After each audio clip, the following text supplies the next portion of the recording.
What's up, guys? It's your boy Ed from Elite to Beach. You already know. Today we're going to be talking about the in-depth Archtype Salamangreat. Salamangreat has so many cards in this deck. Not all of them are the best cards to play in the deck. There was a structure deck that came out. We're going to talk about all the cards that I believe that really make this Archtype playable. There's so many other cards that I probably won't mention because honestly, they're just not worth it. There's so many cards that you could definitely play in here and be like techie, but then there's so many other cards that are just really not worth it. So what we're going to do is that we're going to go in depth and we're going to explain Salamangreat for all of you guys that are willing to play this deck. Believe me, I think the deck is playable and I think it's a lot of fun. You guys might just enjoy it. Guys, before we continue with this video, make sure you guys go check out your playmat. They have the most amazing, beautiful sleeves. They feel amazing. They're super cool, and they can actually customize sleeves however you guys want. If you guys want to put your team logo, if you guys want to put your own original design on them, whatever you guys want to put, you guys can definitely get that done. And if you guys want to get 10% off, you guys can use Elite 10 YP to get 10% off of any purchase around the whole store. I think that these sleeves are amazing. They're beautiful, and if you guys definitely want to get your some, make sure you guys do. Link will be down in the description. Guys, you already know. Let's go. All right, guys. So now we're going to go ahead and get into the next archetype, which is, I think, an archetype that a lot of people will really benefit off of, like, seeing me do this video. And it's Salamangreat, right? Salamangreat, such a fan favorite archetype. I think that if I go into depth with it, I think you guys would actually really enjoy it.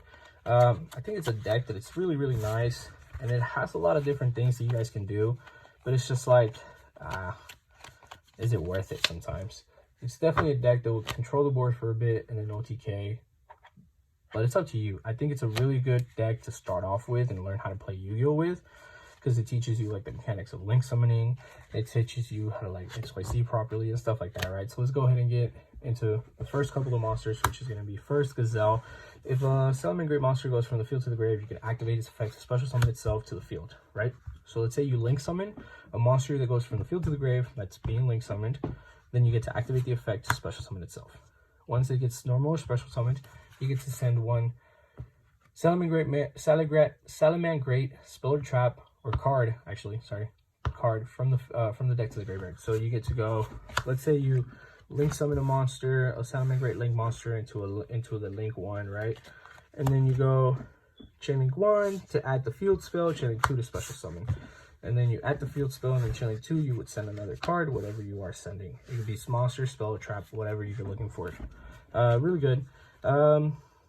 This card is actually one of the best cards in the deck. It's only at 1 because it got hit a while back, but that is the reason why I believe that I don't know if it's actually worth playing this deck anymore. Spinny's really good. If he's in your hand, you can discard itself, target a Salamangreat monster in the field, it will gain 500 attack. And then if he is in your graveyard, you get to special summon itself from the grave to the field, as long as you control a Salamangreat monster, but banish it when it leaves the field. So let's say I have like this in the field, you link it away, you get the link 1, this activates the special, so whatever you send, and then you go effect to special, and then you can overlay, of course. Really good, really, I think it's actually my favorite Salamangreat monster out of all of them. Foxy's like a hit or miss. It's like a hit or miss. And the reason why I say that is because you play one of these, you play 3 of those, and then you can play like 2 or 3 of these, but the thing is that you normal summon, you activate the effect, you reveal the top 3. If any of them are solid cards, you add them to your hand. The thing is that you can't use the second effect once this hits the graveyard. This one you can use the first and second, that one you can use the first and second, but you can't use the second effect if you use the first one. So if you use the first effect, you can't use the second, but if you send this to the graveyard, you can use the second effect, but then you can't use the first effect. So it's just like, it's kind of crappy. In the graveyard, you can activate itself, discard a Salamangreat card, special summon itself to the board, and if you do, you get to destroy it. I think it's a face-up spell or trap card your opponent controls, so you can like pop IO, skill drain, or anything like that, because it activated in the graveyard, now it's resolving on the field, but it activated in the graveyard. Super nice. Foul, probably my second, if not my absolutely favorite Salamangreat monster out of all of them. Foul, if a Salamangreat monster is normal or special summon, you get to activate its effect, special summon him. That's literally all you use them for. That's what Foul is there for. Second next card, Jaguar. Jack Jaguar, if he is in the graveyard, you get to activate the effect to return one Salamangreat monster back into your deck. So it can be any of these or a Link monster. And if you do, you get to special summon into a Link zone a Salamangreat monster points to. Not a Link monster, but a Salamangreat monster. Foul is a card that I actually normally never play. I don't think it's actually that good. If this card goes from the hand to the graveyard, you get to then target, I think it's a spell. Yeah, you can target one Salamangreat monster you control, except, oh, okay, that's not the effect I'm looking for. You can target one Salamangreat spell or trap in your graveyard and set that card to the field. So if this card is sent to the graveyard, you get to target one spell or trap card, Salamangreat, and then set it to the field. If this card is in your graveyard, you get to target one Salamangreat monster and you control, except for itself. Return that monster to the hand, and if you do, special summon this guy from the graveyard. It's alright. I don't think it's that great. We're gonna go ahead and continue. This guy, Raccoon. This is the guy I don't ever see anybody play. I want to read it for you guys. When a Salamangreat monster is targeted for an attack by an opponent's monster, you get to send this card from your hand to the graveyard, then target those two monsters they would battle. Cost. It says you gain life points equal to the attack of the opponent's monster. Also, your targeted monster cannot be destroyed by battle this turn. When your Salamangreat monster destroys an opponent's monster by battle, you get and sends it to the graveyard. While this card is in your graveyard, you get to add this card to your hand. You can only use the effect of Raccoon once per turn. This guy's good. So let's say my opponent targets a monster of mine to battle it and destroy it, and his is a 3k minus a 1800, right? Because that's about normally what it is. So 3k 1800, I would take 1200 if I allow it. So I'm gonna just discard this. I gain 3k, then I would lose the 1200, so I keep 1800, right? And then let's say my monster won't get destroyed. Then let's say for whatever reason I attack another monster and I destroy that one. My battle will send it to the graveyard, activate its effect, add this from the grave to my hand, and then I can reuse it again next turn. Super nice, super busted. I really like that one a lot. Field spell. Field spell allows you to reincarnate. So relink. That's going to be what's really important in this deck. So basically, you can link a 1 into another 1, or 1 into another one of itself, or a 2 into another 2, or a 3 into another 3, a 4 into another 4, because there is a 4, but we just don't play it. I think it's like Pyro Phoenix or something like that, right? And normally you're not allowed to do that. So like going a 2 into a 2 or 3 into a 3. But with this deck, because of this field spell, you're allowed to do that. And then they all have their own effects whenever they get to relink into themselves again. So like a 2 and 3, and even the 4 has an effect. Circle. Circle's nice because you get to either Rhoda, so you get to add a Salamangreat monster from your deck to your hand, or you target a Salamangreat Link monster you control that was Link summoned using the same name. So like let's say you Sunlight Wolf into a Sunlight Wolf. That Link monster isn't affected by monster effects this turn except for its own, which is really nice. So you use that for the Rhoda.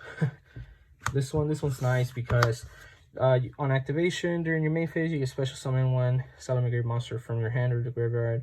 You can send this card face up from the field to the graveyard and target one Salamangreat Link monster. You do that was Link summoned using its same name, of course. You special summon the Salamangreat Link monster from your hand or the graveyard in defense position. So if I have a Sunlight Wolf that was relinked by itself, get to activate its effect, I send this to the graveyard, and then I get to special summon 2 monsters but in defense position. So I can't special summon Link monsters, which is really nice. So, but if it was a 3, I could do 3, so on and so forth, right? Cool. I like that card. That card is nice. Ooh. Yeah. Nice. Cool. We're gonna go ahead and continue. Rage is nice because I get to activate target a Link monster that was relinked by its own name, of course. And then I get to destroy as many of the Link rating that he is as cards on the field my opponent controls. So if I have a Sunlight Wolf that is by 2, I get to pop 2 cards on the field. Or I get to send one Salamangreat monster from my hand or face up on the field to the graveyard and then target 1 card and destroy it. You already know. Put it down here. Rage. That was Rage, and this is Roar. Roar is legit an Omni Negate. That's all you really need to know. There's really not much to it. And then if you relink, you can activate its effect to set it to the board, and then but it will get banished once it leaves the field. So you kind of want to wait to not set it by its own effect, and then you want to set it by like Sunlight Wolf's effect. So that's everything for the main deck. I would normally play this at 1 to 2, 1 to 2, 2 to 3, 1 because it's only at 1, you can only play it at 1, 1 because you should only play it at 1. This 1 to 2, 1, 1 to 2, 3, 1 to 2 to 3, 3, 1. Those are my ratios. That's what I believe. Amaraj is good, but it's not really a card that you would normally play in Salamangreat, because it's legit just not played in Salamangreat anymore, or ever. When it came out, it was more useful for other decks because you just require a normal summon monster. But the thing is that why would you go into like Amaraj when you can go into Baylings? Baylings, whenever this is summoned, you get to add the field spell from your deck to your hand, and that's like legit it. When this is in the graveyard, if Salamangreat cards will be destroyed, either by battle card effect, whatever the situation is, you get to passively banish this, and then they won't get destroyed. So it doesn't activate, doesn't create a chain link, so it just happens. So let's say your opponent battles your 3k, their 3k battle monster to your 1800, like Sunlight Wolf. You would take 2 100, and then you banish, and then your Sunlight Wolf is saved and not destroyed.